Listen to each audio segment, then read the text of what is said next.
Good morning, class. We're starting a new chapter in geography today. This is chapter number 7, and the chapter name is soil. Okay, so soil आपको पता है क्या होता है? soil का मतलब होता है मिट्टी, है ना? तो हम इस चैप्टर में soil जो कि मिट्टी होता है उसके बारे में पढ़ने वाले हैं, right? Let's see the objective for today. The objective for today is we'll be able to identify the components of soil. Okay, what do you mean by components? Components का मतलब होता है पार्ट्स. तो सॉइल के क्या क्या अलग अलग पार्ट्स होते हैं उसके बारे में आज हम जानने वाले हैं. Okay, so take 1 minute, pause this video and write down today's objective. Alright, coming back, before moving on to the components of soil, let us understand what is soil. Soil होता क्या है? Okay, we have all seen soil, हमने सबने मिट्टी देखी है, लेकिन वो होता क्या है? Alright, so definition of soil is the thin layer of material covering the earth surface. Okay, earth का जो सरफेस होता है उसको एक thin layer of material cover करता है, उसी को सॉइल बोलते हैं. ओके, तो आपको पता है अर्थ के ऊपर अलग अलग लेयर्स होते हैं, कोर, मैंटल, क्रस्ट एक्सेट्रा. ठीक है, क्रस्ट के ऊपर जो सबसे थिन लेयर होती है, ठीक है, ऊपर की जो परत होती है क्रस्ट में, उसको बोलते हैं हम लोग soil. And it consist of organic and inorganic matter. तो उसमें ऑर्गेनिक मैटर भी होता है. ऑर्गेनिक मीन्स या तो लिविंग और डेड.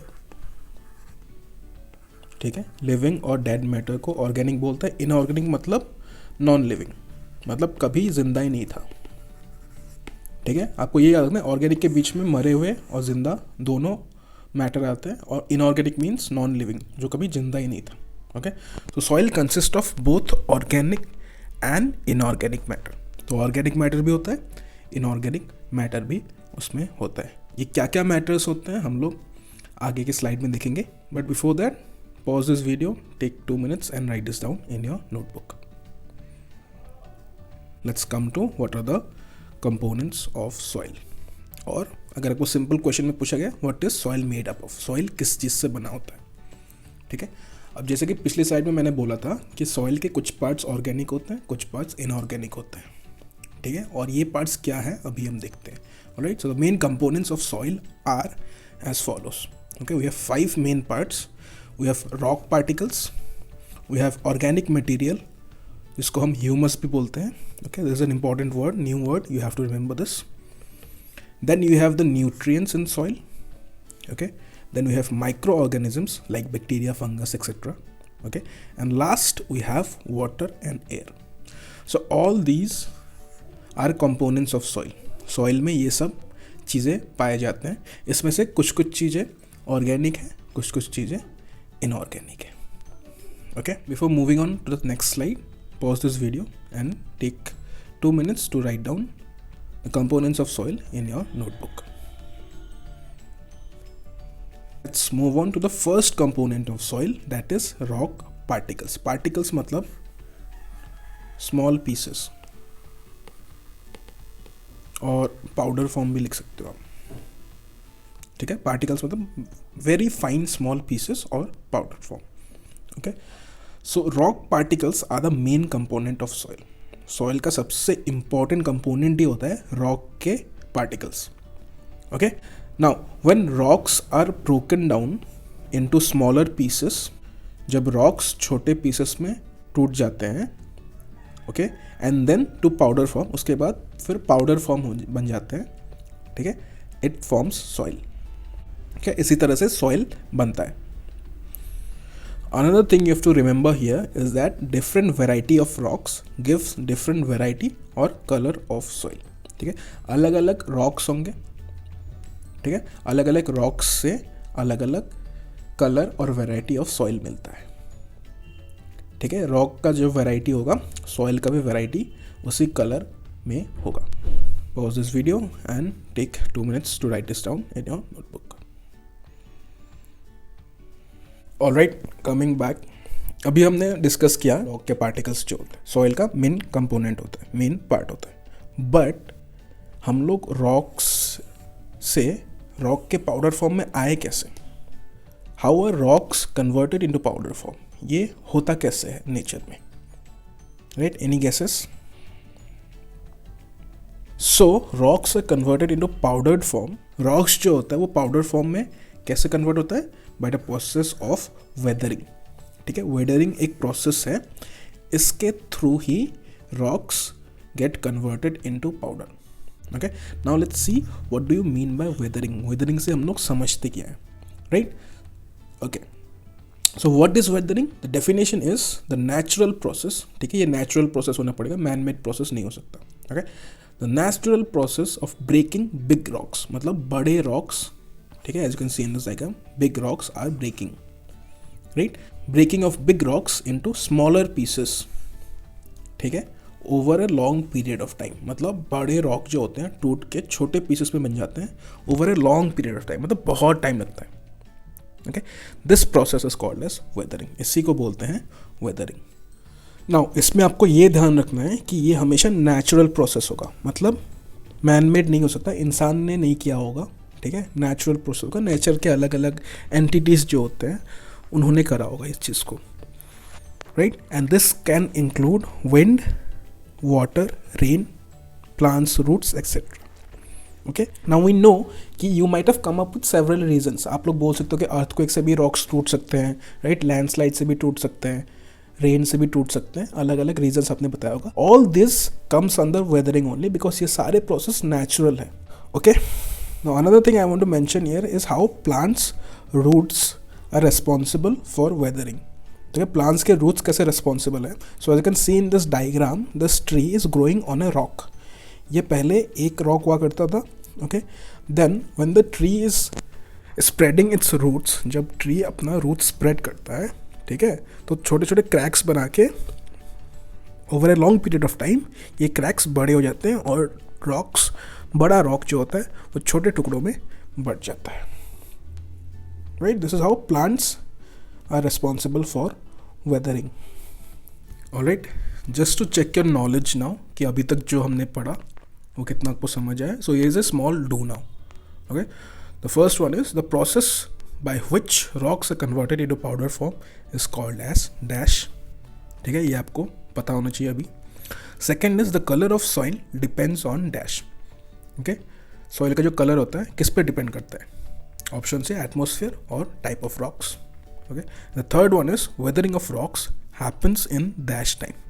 ठीक है, रॉक्स की जो वेदरिंग होती है उसके लिए कितना टाइम चाहिए? शॉर्ट टाइम और long time. Right, so you can take 2 minutes. Write these fill in the blanks with answers in your notebook.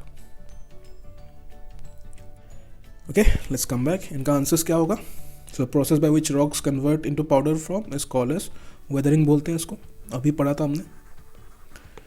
ठीक है, colour of soil depends on type of rocks. Atmosphere पर depend नहीं करता, rock के type के ऊपर depend करता है. तो अगर कोई रॉक होगा रेड कलर का, उसका सॉइल भी रेड कलर का होगा.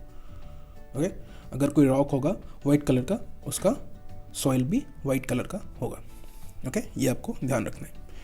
And last is weathering of rock happens in a long period of time. तो मिलियंस ऑफ ईयर्स लग जाता है इसको, लॉन्ग पीरियड, कभी छोटे टाइम पे नहीं होता. Alright, okay, before moving on to the next components of soil, I have a question for you. This question is what happens to plants and animals when they die. ठीक है, plants और animals जब मर जाते हैं फिर क्या होता है उनका, उनके बॉडीज़ का. Okay, you might have read this in your science classes, right? Whenever the plants and animals they die, they are decomposed by micro organisms. जो सॉइल में माइक्रो ऑर्गेनिजम्स होते हैं, ठीक है, they start to decompose this animals and plants and finally they become part of the soil. ठीक है, जो मरे हुए एनिमल्स और प्लांट्स होते हैं उनको माइक्रो ऑर्गेनिजम्स डिकम्पोज कर देते हैं, उनके बॉडी को ब्रेक डाउन कर देते हैं छोटे पार्टिकल्स में, and these particles become a part of soil.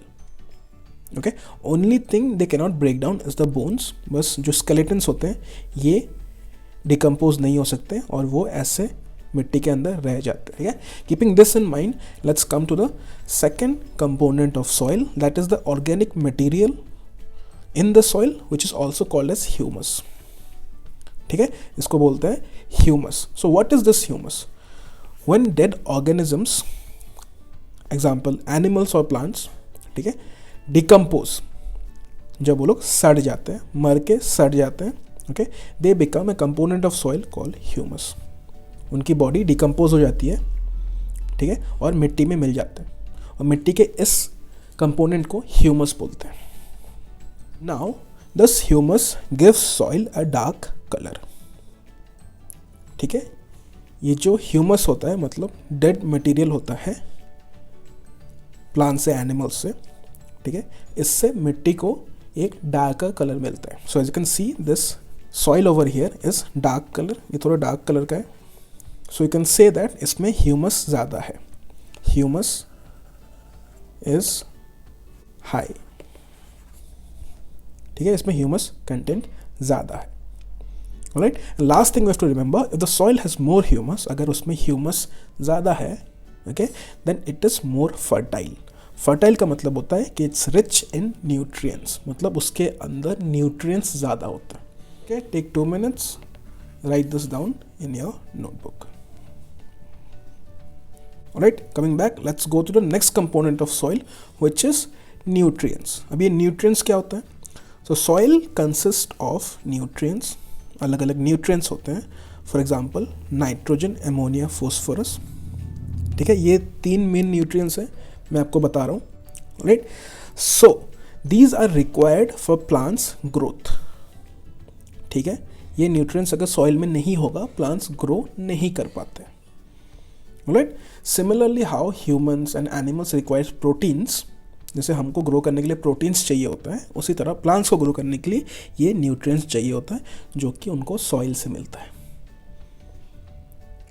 Okay, और जब सॉइल के पास न्यूट्रिएंट्स नहीं होता तब हम क्या करते हैं, तब हम लोग फर्टिलाइजर्स का यूज़ करते हैं। Fertiliser is nothing but nutrients, जो खाद होता है ना, जो सॉइल में डालते हैं और फिर प्लांट्स उससे ग्रो करता है। नाउ ये न्यूट्रिएंट्स आते कहाँ से हैं सॉइल में? So nutrients in soil comes from humus. Humus हमने लास्ट पढ़ा था, component of soil, that is the dead matter, है ना, डेड प्लांट्स और ऑर्गेनिजम्स सब डिकम्पोज होकर मिल जाते हैं, उसको ह्यूमस बोलते हैं। तो इसी ह्यूमस से सॉइल में न्यूट्रिएंट्स आता है जो कि प्लांट्स यूज़ करता है। Okay, now this flow of nutrients is also called as nutrient cycle. ये आपके सिलेबस में नहीं है, मैं जल्दी से आपको समझा रहा हूँ। Okay, with a diagram. For example, you have a tree. Okay, tree के अंदर फ्रूट्स होते हैं या फिर अलग अलग चीज़ ट्रीज देती है हमें, लीव्स, वो सब खा के ह्यूमंस ग्रो करते हैं। So humans get the nutrients from trees. Okay, now when humans die, human जब मर जाते हैं या फिर कोई भी एनिमल्स जब मर जाते हैं, it goes into the soil. समझ रहे हो, ट्री से एनिमल्स में आया न्यूट्रिएंट्स, ठीक है, और फिर जब एनिमल्स मर गए तो न्यूट्रिएंट्स फिर से सॉइल में चला गया, ठीक है, और सॉइल से न्यूट्रिएंट्स कौन उठाता है फिर से? Trees. So in this pattern the nutrients is running in a cycle, जिसको हम न्यूट्रिएंट साइकिल बोलते हैं। जैसे वाटर साइकिल होता है उसी तरह न्यूट्रिएंट साइकिल भी होता है नेचर में। Okay, so this is just to give you a explanation. Let's move on to the next component of soil which is micro organisms. ये भी ह्यूमस और न्यूट्रिएंट से रिलेटेड है। क्यों? बिकॉज माइक्रो ऑर्गेनिजम्स नहीं होंगे तो कुछ चीज़ डिकम्पोज होगी नहीं और ह्यूमस बन ही नहीं पाएगा। Okay, the soil consist of micro organisms like bacteria and fungus. Bacteria और फंगस जैसे माइक्रो ऑर्गेनिजम्स होते हैं, okay, which decompose dead matter. कोई भी चीज़ मर जाता है, एनिमल या प्लांट, उसको को डिकम्पोज कौन करता है? ये माइक्रो ऑर्गेनिजम्स। अगर डिकम्पोज नहीं होगा, ह्यूमस ही नहीं बनेगा। समझ रहे हो, ह्यूमस नहीं बनेगा तो लैंड में न्यूट्रिएंट्स नहीं आएंगे, राइट?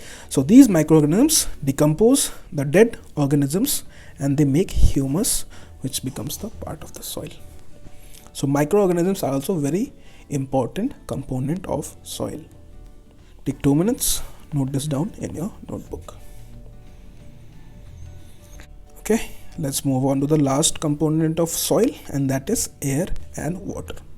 अभी आप सोच रहे होगे कि soil में air कहाँ से आएगा, right, but I am telling you soil में भी एयर होता है. वाई? बिकॉज सॉइल में एयर नहीं होगा, there are several animals which live in the soil. For example snake, rats, है ना, लीचेस और वर्म्स, अर्थवर्म्स जो होते हैं, सारे सॉइल के अंदर रहते हैं. सॉइल के अंदर एयर नहीं रहेगा, these animals cannot survive. Okay, so soil has air also and also it has water. Water का तो पता ही है. And as you can see in these pictures, can you identify which type of soil has more water? You can clearly identify that B has more water and it looks muddy. कीचड़ type लग रहा है ना? So इसमें ज़्यादा पानी है. And A soil has less water, so it's very dry. So soil holds both air and water. Soil में एयर भी होता है, वाटर भी होता है, ठीक है. And different soils have different content of water and air. अलग अलग सॉइल में, ठीक है, अलग अलग लेवल्स ऑफ वाटर और एयर होता है. Take 2 minutes, note this down in your notebook. Let's quickly summarise what we have learned in this lesson with a do now. Okay, so the question reads, you are given 2 samples of soil. आपको 2 sample दिया हुआ है soil का, A and B, ठीक है. As you can see A वाला light colour का है और B वाला थोड़ा डार्क कलर का है, right. Now the question is asking which sample of soil has more humus content. किस में ह्यूमस ज़्यादा है? Humus means the dead materials. किस में ज़्यादा है? Okay. The second question is asking which soil will be better for agriculture. ठीक है, किस सॉइल में अगर आप प्लांट को ग्रो करोगे तो वो बेटर होगा, उसको ज़्यादा न्यूट्रिएंट्स मिलेगा मतलब. Right, pause this video, take 2 minutes to answer this in your notebook. Coming back, your answer will be B for the first one because हमने पढ़ा था डार्क सॉइल में ज़्यादा ह्यूमस होता है. Okay. And second, which will be better for agriculture, this will also be B because dark means more humus. More humus means more nutrients. तो plants को grow करने में आसानी रहेगी. आपको अलग से खाद वगैरह नहीं मिलाने. Okay, with this we have come to the end of the first part of this chapter. So what we learned today is what is soil. Soil क्या चीज़ है? What are components of soil? Soil के 5 components हमने पढ़ लिया है, ठीक है. And what is weathering of rocks. तो रॉक्स की वेदरिंग कैसे होती है, क्यों होती है, ये हमने आज जाना. Thank you for joining this class and I will see you next time.